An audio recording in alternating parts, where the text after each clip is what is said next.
마라톤, 크로스컨트리. 마라톤, 크로스컨트리. 이 둘의 공통점이 무엇일까요? 바로 인간의 한계를, 인간의 지구력을 시험하는 무대라는 것입니다. 100m 달리기와 같은 종목들이 인간으로서 낼 수 있는 최고의 스피드를 시험하는 무대라면, 이 사진의 두 종목은 바로 지구력을 시험하는 무대라는 것이죠. 자동차도 마찬가지입니다. F1과 같은 자동차의 스피드를 겨루는 종목이 있는 반면, 자동차의 한계, 자동차의 내구성, 즉 자동차의 지구력을 시험하는 무대도 있습니다. 그것이 바로 24시 내구 레이스입니다. 대표적으로 독일의 뉘르부르크링 24시 내구 레이스와 함께 프랑스의 르망 24시가 있는데요. 여러분들은 잘 모르시겠지만, 사실 물론 저도 몰랐습니다. 벨기에에서 열리는 스파 24시라는 대회도 있다고 하네요. 어쨌든 이 내구 레이스는 24시간 동안 쉼 없이 달리며 자동차의 내구 성능, 자동차의 한계를 시험하는 대회입니다. 24시간 동안 최대한 많은 랩을 주파한 차량, 즉 하루 동안 가장 긴 거리를 달린 차량이 우승하는 경기인데요. 드라이버 3명이 교대해가며 경기를 진행하게 되는데, 출전 차량은 24시간 동안 쉬지 않고 끊임없이 달려야 합니다. 그렇기 때문에 스피드만 중요한 것이 아니라 24시간 동안 내내 꾸준히 성능을 유지할 수 있는, 바로 그 차량의 내구성도 굉장히 중요한 포인트로 작용하게 된다는 것입니다. 이 24시간 내구 레이스 중에서 가장 많이 알려지고 가장 큰 규모로 열리는 대회는 바로 이 뉘르부르크링 아니고요, 바로 이 르망 24시 대회입니다. 단일 레이스 이벤트로는 F1 그랑프리조차 비교가 되지 않는 초대형 이벤트라고 하네요. 자동차와 레이서, 그리고 레이싱을 위한 여러 스텝들, 그리고 관객들까지 극한의 한계와 싸우는 고난의 이벤트라고 할 수도 있겠습니다. 왜냐하면 24시간 동안 이 모든 사람들이 이 경기에 집중을 하고 24시간 동안 이 경기에 집중을 하기 때문이죠. 그렇다면 이 르망 24시는 어디서 열리는 걸까요? 살펴보겠습니다. 이럴 땐 구글어스가 필요합니다. 구글어스.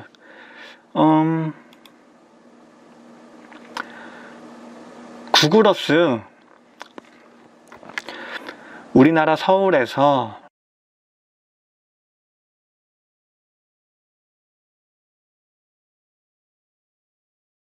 르망,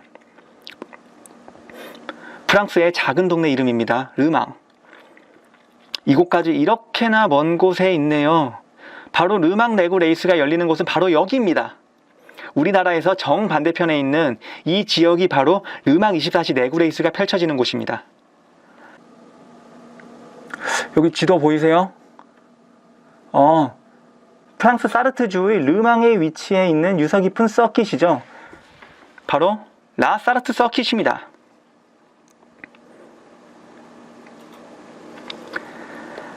(1923년에) 개장한 이 서킷은 약 13.63km의 길이로 뉘르부르크링에 이어서 두 번째로 긴 서킷입니다. 이는 그 당시 기준으로 세계 최대 길이의 서킷으로 디자인된 것이라고 하는데요. 제2차 세계대전이 발발한 연도를 제외하면 1923년 이후 매해 경기가 열리고 있다고 합니다. 이 라사르트 서킷에는 또 하나의 서킷이 있는데요. 여기 아래쪽에 보이는 부가티 서킷입니다. F1 대회가 열린 곳이기도 하고, 르망 레이스의 또 하나의 클래스인 르망 24시 모터사이클 경주가 열리는 곳이기도 합니다. 대회가 열리는 기간 동안 이곳은 자동차 매니아들의 축제의 창이 됩니다. 축제의 장이 됩니다. 이 지역의 인구는 약 15만 명 정도이지만 대회가 열리는 기간 동안에는 거의 50만 명에 가까운 사람들이 이쪽으로 모여서 북적북적 된다고 하네요. 이 사진 보이시죠? 대회 기간 동안 수십만 명의 사람들이 모여 캠핑을 하고 술도 먹고 경기도 관람하며 이 빅 이벤트를 즐긴다고 합니다. 저도 이 유튜브 채널로 성공해서 꼭 르망 24시 직관을 가는 것이 작은 목표입니다. 그럼 지금부터 경기장을 한번 살펴볼까요? 그 전에 르망 24시 관람이나 또 이 서킷의 형태에 대해서 전혀 관심이 없는 분이라면 여기서 과감히 시청을 중지하셔도 저는 괜찮습니다. 진짜 저는 괜찮습니다. 예. 저는 정말 괜찮으니까 자, 그러면 서킷 리뷰 시작하겠습니다. 이곳이 바로 르망 24시가 열리는 사르트 서킷의 스타팅 그리드가 위치한 곳입니다. 화면 하단에 이렇게 그려진 그리드 보이시죠? 일반적으로 스탠딩 스타트 방식의 대회에서는 저기에서 자동차가 출발을 하는데 르망 24시 대회에서는 이러한 그리드를 사용하진 않습니다. 르망 24시 고유의 스타트 방식이 있기 때문이죠. 사실 지금은 특별하지 않은 롤링 스타트 방식을 사용하고는 있지만 과거에는 이 사진에서처럼 차량들이 피트 쪽에 붙어서 대기하다가 출발하는 스탠딩 스타트 방식이었습니다. 그리고 보다 더 이전에는 드라이버들이 차량에 탑승하지 않고 반대편에 서 있다가 출발 신호와 함께 차량으로 전력 질주해서 달려가서 차에 오른 다음 시동을 켜고 출발을 하는 그런 방식이었다고 합니다. 바로 이 사진처럼요. 그거 아세요? 포르쉐가 그 시동을 거는 부분이 오른쪽이 아니라 바로 이 왼쪽에 있어요. 네. 포르쉐가 오른쪽이 아닌 왼쪽에 시동키를 넣은 것도 바로 이러한 출발 방식에서 조금이라도 시동을 좀 더 빨리 켜기 위함이었다고 합니다. 하지만 이러한 출발 방식 때문에 다양한 사고가 발생하면서 이 사고의 위험성을 좀 줄이기 위해서 이 방식에서 현재 그런 롤링 스타트 방식으로 변경이 된 것입니다. 볼거리는 줄어들었지만 사고의 위험성은 더 낮아졌기 때문에 긍정적인 변화라고 생각을 합니다. 그림 중앙 상단부에 보이는 게 바로 피트입니다. 그 옆을 따라서 피트로드가 쫙 뻗어 있고요. 피트는 그냥 한마디로 자동차 정비소를 의미합니다. 여러 피트 크루들이 레이서와 레이싱 차량을 위해 대기하고 있다가 레이스가 펼쳐지는 동안 차량을 정비하고 타이어를 교체하고 연료를 보충하는 등 차량 기지 역할을 하게 됩니다. 이 피트 좌측으로 길이 확 나 있죠. 말 그대로 이 길을 피트로드라고 하고요. 차량이 피트 인 아웃 할 때 이용하는 진입로가 되겠습니다. 이 피트로드에서는 제한 속도가 있고요. 피트 아웃 전까지 제한 속도 이내로 달려야 합니다. 이 부분이 본 서킷과의 합류 구간이고 이 부분을 빠져나온 이후부터 속도를 내어 달릴 수가 있습니다. 만약 제한 속도를 넘어서 달린다면 그냥 페널티를 받게 됩니다. 이 부분은 그랜드 스탠드입니다. 서킷의 메인 스탠드를 말하는데요. 스탠드, 즉 그냥 관중석을 말하는 것입니다. 피트가 잘 보이고 경기의 스타트와 피니시가 이루어지는 곳이기 때문에 입장료가 가장 비싼 곳이기도 합니다. 물론 이 르망 24시 레이스에서는 이 그랜드 스탠드를 차지하는 것이 큰 의미가 없을 수도 있어요. 하루 종일 벌어지는 이 경기에서 하루 종일 저기에 앉아서 관람을 할 수는 없으니까요. 24시간 동안 이곳 저곳을 그냥 배회하고 돌아다니면서 경기를 관람하고 또 술을 마시고 또 술을 마시고 또 술을 마시는 것이 바로 이 이벤트의 관람 문화라고 할 수 있습니다. 보이시죠?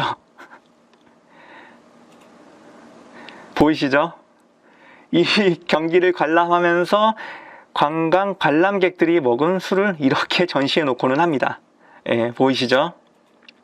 물론 스타트와 피니쉬를 저 그랜드 스탠드에서 바라보는 것이 더 큰 감동으로 다가올 수도 있습니다, 사실.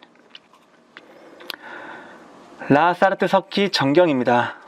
네. 아름답죠? 르망 24시 박물관도 보이고요. 굉장히 큰 규모네요. 네. 앞서 간단히 말씀드렸는데 라사르트 서킷 안에 또 하나의 서킷이 있다고 했죠. 바로 부가티 서킷이요. 이 위에 보이는 그림에서 그 4번 코너에서 직진하지 않고 우측으로 자르고 들어가는 형태입니다. 그리고 다음은 르망 24시를 즐기기 위한 필수 요소입니다.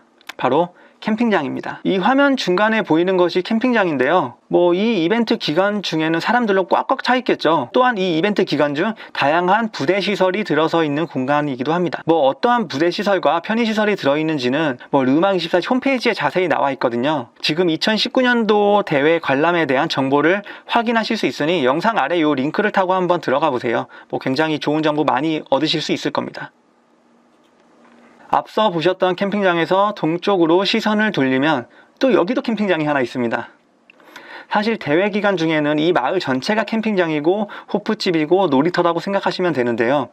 대회가 열리기 전부터 전 세계의 사람들이 3355 모이며 길게는 일주일 내내 술을 마시고 또 술을 마시고 또 술을 마시고 자동차 이야기를 하고 이 축제를 즐긴다고 하네요. 2019년 르망 24시는 6월 15일부터 6월 16일까지 열립니다. 혹시나 르망 24시에 관심이 생겨서 뭐 올해 한번 구경 가보고 싶다 하시는 분들은 아마 지금부터 예약과 기타 등등을 준비를 시작하셔야 될 거예요.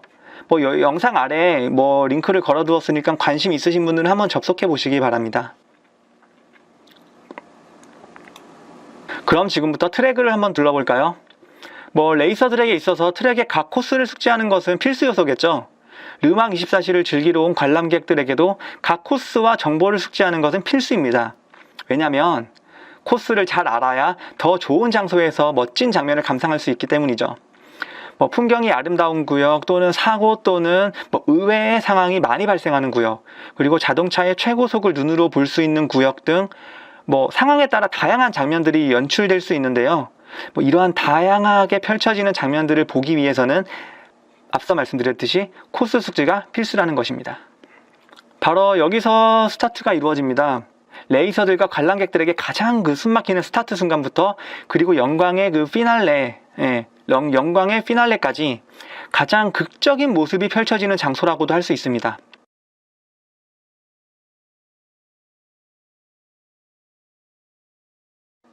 지금 보이는 곳은 첫 번째 코너인 던롭 커브입니다.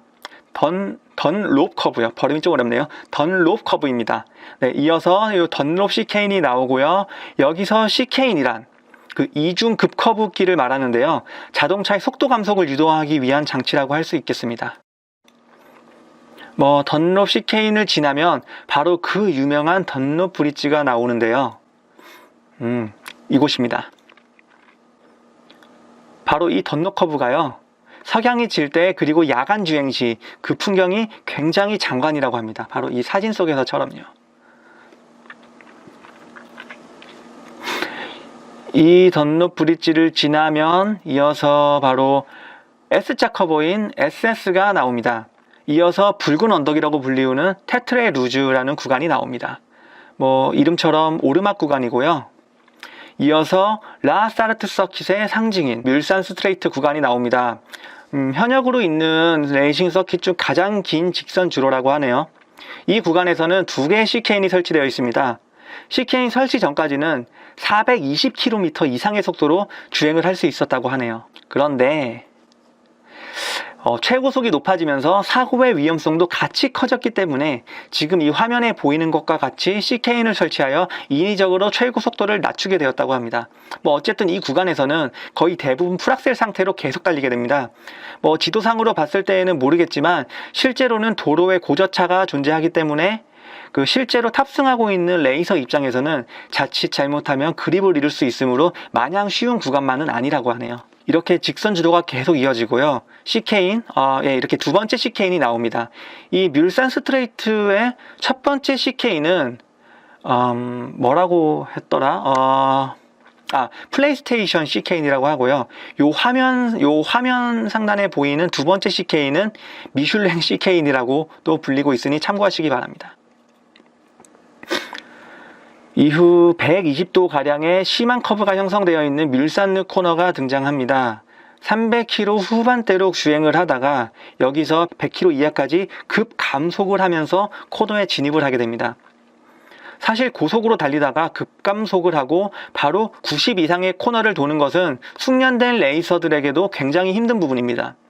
이 부분에서 브레이킹 포인트를 조금이라도 놓치면 바로 가는 것이죠. 그냥 이 부분에서 브레이킹 포인트를 한 치의 오차도 없이 잡아내면서 그것도 24시간 동안 뭐 약 400랩에 가까운 거리를 달린다는 것이 정말 대단하게 느껴지네요. 뮬산르 코너를 지나면 거의 직선에 가까운 완만한 커브길이 나옵니다. 이 부분도 뮬산 스트레이트 구간처럼 매우 빠른 속도로 주행하게 됩니다. 이후 인디애나 폴리스 코너가 나오고 여기를 지나면 아르나지에 진입하게 됩니다. 여기서 잠깐, 혹시 아르나지, 그 뮬산 뭐 이러한 이름을 모두 많이 들어보셨죠? 바로 그 벤틀리 자동차 이름과 똑같습니다. 이 벤틀리의 아르나지 그리고 벤틀리 뮬산 이런 차 이름을 바로 여기서 따온 거라고 하네요. 네. 이어서 고속으로 진입할 수 있는 완만한 형태의 커브인 포르쉐 커브와 콜백 커브가 이어집니다. 그리고 이어서 포드 시케인이 나오고요.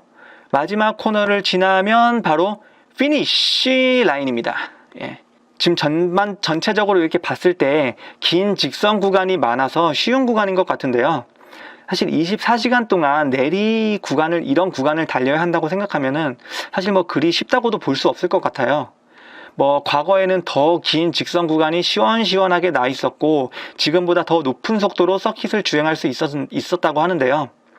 하지만 그 오랜 역사 속에서 크고 작은 사고가 많이 발생하였고 또 이를 교훈 삼아서 보다 더 안전한 형태인 지금의 서킷으로 변모하게 된 것입니다. 최근 그 우리나라도 모터스포츠에 대한 관심이 점점 커지고 있죠. 네. 뭐 인제 서킷 그리고 영암 서킷을 비롯해서 뭐 영종도에 있는 BMW 드라이빙 센터 그리고 얼마 전에 생긴 AMG 스피드웨이 등을 통해서 뭐 모터스포츠를 즐길 수 있는 환경이 점점 이렇게 조성되고 있습니다.